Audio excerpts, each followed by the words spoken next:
Hello friends, I am सेवर मांडा from Anaam institute. आज इस वीडियो में जितने भी सी इंटर वाले स्टूडेंट हैं सर, इनकम टैक्स का सेकंड केस सिनेरियो करेंगे सर। इससे पहले मैंने पहला वाला कराया था, उसमें सब तरीके सब चीजें बताई। जीएसटी का मैं करा चुका हूँ, रिवीजन लेक्चर्स डल चुके हैं, मैराथन हो चुका है। इनकम टैक्स, जीएसटी सबके रिवीजन लेक्चर सब चीज हो चुकी है sir.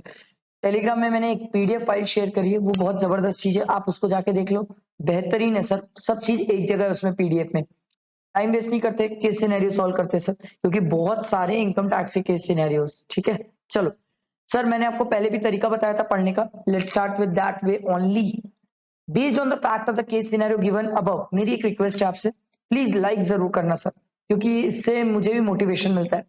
Choose the most appropriate answer to the following question, आपको अप्रोप्रिएट आंसर ढूंढना है। What would you advise Mr. Hardik to exercise the option of shifting out of the default tax regime? Sir, ये shifting out करना है नहीं करना है, ये शुरू में नहीं निकल सकता। इसलिए नहीं निकल सकता सर, क्योंकि इसके लिए टैक्स लायबिलिटी निकालना पड़ता है, और टैक्स लायबिलिटी शुरू में कैसे निकालेंगे। बट हमें ये जरूर पता है कि इस बंदे का जो टैक्स है वो 115 बीएससी के हिसाब से भी निकालना है, नॉर्मल प्रोविजन के हिसाब से निकालना है। ये पहले वाले क्वेश्चन से क्लियर हुआ। आगे देखते हैं। What amount of health insurance premium paid during the previous year 23-24 by Mr. Hardik can be claimed as deduction by computing the total income if we exercise the option of shifting out of the default tax regime? तो हमें health insurance premium देखना sir ऊपर। ठीक है, फिर perquisite value of car chargeable, मतलब salary head से question है सर। ठीक है, केस सिनेरियो सैलरी हेड की है। और value of rent free accommodation में निकालना है सर। ठीक है, in taxable in the hands of Hardik. चलो सर, क्वेश्चन पढ़ते हैं, केस स्टडी पढ़ते हैं, टाइम वेस्ट नहीं करेंगे। Mr. Hardik, age 45 years, is appointed as the senior executive officer in Sky India Limited, Mumbai on 1 Feb 2023 in the scale, sir, graded pay scale है sir. चलो आओ sir, सीखते हैं sir. 1 Feb 2023 से लेके 31 जनवरी 2024 तक इसकी सैलरी कितनी रहेगी सर? 35,000। फिर 1 Feb 2024 से लेके इसकी सैलरी 31 जनवरी 2025 तक इसकी कितनी रहेगी सर? 38,500। सर, ये 38,500 आप कैसे लाए? 3500 ऐड करके लाया सर मैं। ठीक, अब ग्रेडेड पे स्केल है तो देखो, हमें तो फरवरी चाहिए ही नहीं, मार्च भी नहीं चाहिए, बट अप्रैल से चाहिए ना सर। तो अप्रैल से जनवरी तक कितने महीने हो गए? 10 महीने। ठीक, क्रिस्टल क्लियर सर। यहां पर 2 महीने, तो ये टोटल सैलरी कितनी हो जाएगी सर? 3,50,000। ठीक है, और 38,500 इंटू 2, ये आ जाएगा सर 77,000। ठीक, तो इसको ऐड कर लिए दोनों को, तो ये हमारा आ जाएगा सर 4,27,000। ठीक, ये हमारी बेसिक सैलरी आई है। जो ग्रेडेड पे है वो मैंने आपको सिखाया, बहुत इजी सिंपल तरीके से लिख के सिखाया सर। ठीक, he is paid dearness allowance of 40% of the basic pay forming part of the retirement benefit। लो भाई, चलो डीए भी मिल गया सर। लो भाई, डीए 40% है, तो इसका 40% ये आ रहा है सर, ये 2 लाइन हटा लेता हूँ ना, ये आ रहा है सर 170,800। ये इसको डीए मिल गया सर। ठीक है, आगे क्वेश्चन पढ़ते हैं। He is given rent free unfurnished accommodation on 1/10/2023. The company pays lease rent of 5,000 per month. Wow sir, ये अमेंडमेंट वाला पार्ट है, तो हमने इसको सीखा है sir. Rent free accommodation, lease वाले केस में 2 पॉइंट होते हैं sir. Actual higher charges paid by the employer और 10% ऑफ सैलरी। 10, पुराना 15 था, लेटेस्ट अमेंडेड 10 है। तो sir actual higher charges paid कितना है सर? 5,000। कितने मंथ्स के लिए सर? 6 मंथ्स के लिए। सर आपको कैसे पता चला? सर क्वेश्चन में दिया हुआ है, देखो, अक्टूबर, नवंबर, दिसंबर, जनवरी, फरवरी, मार्च, 6 महीना। 6 महीने का 5,000 के हिसाब से कितना हुआ? 60,000। अच्छा, इसके बाद सर सेकेंड है 10% ऑफ सैलरी। अब सैलरी में क्या क्या आता है? Basic plus DA plus bonus plus commission. ठीक, basic plus DA bonus commission, all taxable allowance plus all monetary benefits. और क्वेश्चन में ढूंढते हैं और कहीं टैक्सेबल अलाउंसेस दिए हुए हैं क्या। ये तो बेसिक था सर, ये रेंट एकोमोडेशन वाला है सर, ये 1.6 ये परक्विजिट वाला है सर, ये तो हेल्थ इंश्योरेंस प्रीमियम है। तो सर ऑल टैक्सेबल अलाउंसेस और ऑल मॉनेटरी परक्विजिट या कुछ और दिया नहीं है, तो हमें तो बेसिक और डी है। ये दोनों को मिला के 10% लेना है, तो सर 10% ऑफ ये दोनों को ऐड कर लो सर। ये दोनों को ऐड करेंगे तो कितना आ जाएगा, प्लस कर लो 427000, ये आ जाएगा सर 597800। ठीक है, तो ये आ जाएगा सर 597800, इसका 10% 597880। हमने क्या बोला था सर, दोनों में विच एवर इज लोअर, तो लोअर कितना है सर 30,000, तो रेंट फ्री एकोमोडेशन की वैल्यू अपन कितनी लेंगे सर 30,000। आया समझ, ये मैंने आपको निकाल के दिखाया। आगे देखो, उसके बाद देखो क्या दिया हुआ है, he has been provided a car of 1.6 liter capacity which is used for private purpose। ओ भाई काम की चीज, private purpose। The actual cost of the car is 8 lakh rupees। The monthly expenditure of the car is 5,000 which is met by the employer।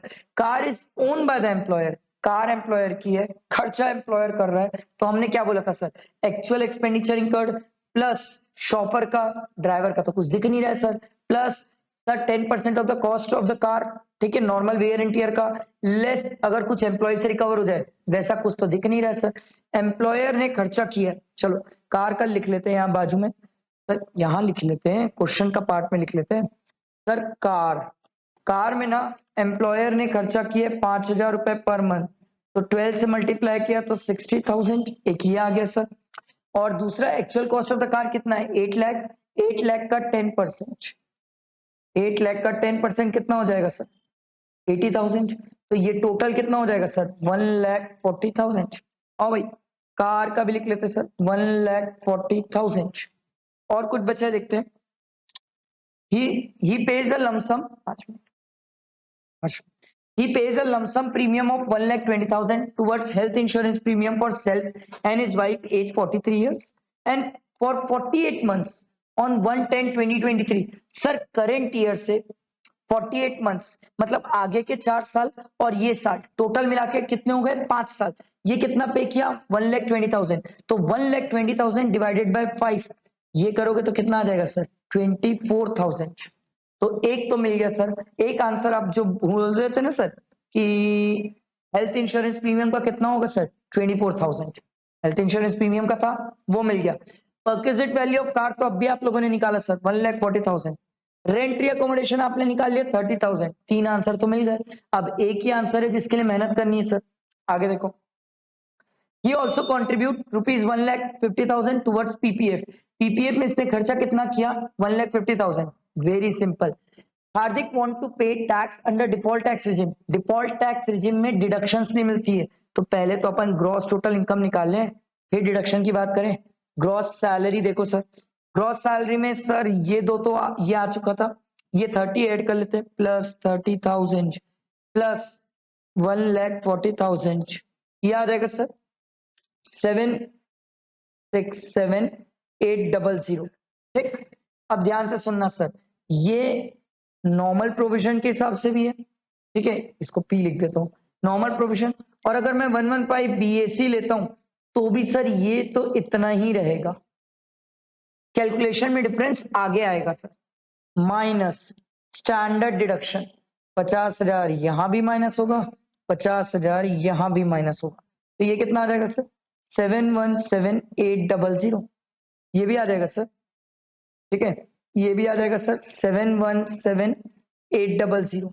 ठीक, ये आ गया, और कुछ तो है नहीं सर, ये इनकम फ्रॉम सैलरी आ गई, माइनस डिडक्शन सर, डिडक्शन हमने देखा सर एटीसी में पीपीएफ का डिडक्शन है सर कितना 1,50,000, नॉर्मल प्रोविजन में माइनस होगा, 115 बीएससी में माइनस ये नहीं होगा। ठीक है, दूसरा क्लास में टाइम है अभी 5:30, हाँ ठीक, दूसरा है सर 80D, 80D की डिडक्शन होगी सर 24,000 यहां पर कुछ नहीं आएगा 115 बीएससी में। ठीक, अब आ जाएगा देखो टोटल इनकम, तो इसमें अपन माइनस कर लेते हैं 50,000 माइनस किया, माइनस 1,50,000 माइनस 24,000, तो ये आ जाएगा सर 543,800, इस पे टैक्स निकालेंगे और यहां पर निकालेंगे 717,800। ठीक, अब ध्यान देना सर, टैक्स कैसे निकालेंगे? सिंपल है सर, इसमें तो हम सीख गए सर, पहले 2.5 लाख तक नील, ठीक। तो ये बचा कितना? -2,50,000, ये आ जाएगा सर 2,93,800। सर नेक्स्ट 2,50,000 पे 5%, तो ये 12,500, ठीक। तो ये कितना बचा सर? 43,800। बैलेंस में 20%, ये निकालना पड़ेगा सर। 43,800 इंटू 20%, ये आ रहा है सर 8,760 प्लस 12,500, ये आ जाएगा सर 21,260, ठीक है। प्लस 4% भी तो है सर, इंटू 4%, ये आ रहा है 850 और ऐड कर देंगे 21,260 में, तो ये आ जाएगा सर 22,110। ये आया नॉर्मल प्रोविजन के हिसाब से। अब आता है 115 बीएससी के हिसाब से। 115 बीएससी के हिसाब से जब अपन टैक्स निकालने जाएंगे तो अपन को रिबेट को भी याद रखना है सर। 87A की रिबेट याद है ना सर? तो रिबेट का प्रोसेस क्या था? सिंपल सी बात, स्टेप वन क्या होता है सर? जितनी आपकी इनकम है उसमें से माइनस कर लीजिए आप 7 लाख को, तो ये आ जाएगा सर 17,800। स्टेप टू ये होता है सर, जो आपकी इनकम है 717800, इस पे टैक्स निकाल लीजिए सर। और टैक्स निकालेंगे, इसमें कैसे निकालेंगे सर? पहले 3 लाख तक नील, बचा कितना सर? 417800, फिर अगले 3 लाख पे 5%, ये आ जाएगा सर 15,000, ठीक। बचा सर 117800, सर बैलेंस जो बचा उसमें 10%, तो ये आ जाएगा 11,780, ठीक। ये दोनों को ऐड करते हैं, 15,000 प्लस 11,780, ये आ रहा है सर 26,780, ये आया सर। प्लस 4% एजुकेशन सेस भी तो है, इसका 4%, ये आ रहा है सर 1071, प्लस किया तो ये आ जाएगा 26,780, ये आ जाएगा सर 27,851.2। तो इसको अपन ले लेंगे 27,851। अब हमने क्या बोला? स्टेप 1 स्टेप 2 हो गया। स्टेप 3 क्या था सर? सिंपल है, आप चेक करो क्या स्टेप 2 स्टेप 1 से बड़ा है? यस बड़ा है। आप अमाउंट देख लो सर, स्टेप 2 बड़ा है स्टेप 1 से, तो उस केस में क्या करेंगे सर? 27,851 माइनस 17,800, ये जो आएगा इतने की रिबेट मिल जाएगी, तो माइनस कर लेते हैं सर इसमें 17,800, तो ये आ रहा है सर 10051, इतने की अपन को रिबेट मिल जाएगी।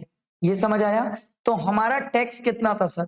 हमारा टैक्स था 27,851 और इसमें रिबेट कितनी हो जाएगी सर? 10051, तो -27,851, ये आ जाएगा सर 17,800।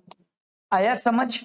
17,800 प्लस 4% एजुकेशन सेस, ठीक। तो इसका 4%, 17,800 इंटू 4%, तो ये आ जाएगा सर 712, ये ऐड कर लो प्लस 17,800, तो ये आ जाएगा सर 18,512।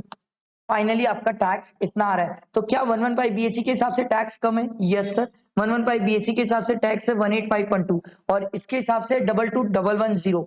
तो हमारे को सर क्या फॉलो करना चाहिए? 115 बीएससी फॉलो करना चाहिए सर। तो क्वेश्चन क्या था सर? देखो, हार्दिक के लिए शिफ्टिंग आउट अच्छा है कि नहीं? नो, शिफ्टिंग आउट अच्छा नहीं है सर। क्यों सर? क्योंकि अगर वो शिफ्ट आउट नहीं करता तो उसका टैक्स आ रहा है 11,510। अब 5.2 आया था, उसको सर 10 रुपीज राउंड ऑफ करोगे तो 5.0 आ जाएगा sir, being the lower than the tax liability under the normal provision. समझ आया? ये मैंने आपको समझाया, ये केस सिनेरियो सॉल्व कराया। कल फिर अपन एक केस सिनेरियो करेंगे सर, ऐसे ही डेली बेसिस में करते जाएंगे ताकि सब चीजों की कवरेज हो जाए। फ्रेंड्स को शेयर करना और सर लाइक करना, ठीक। चलो, थैंक यू।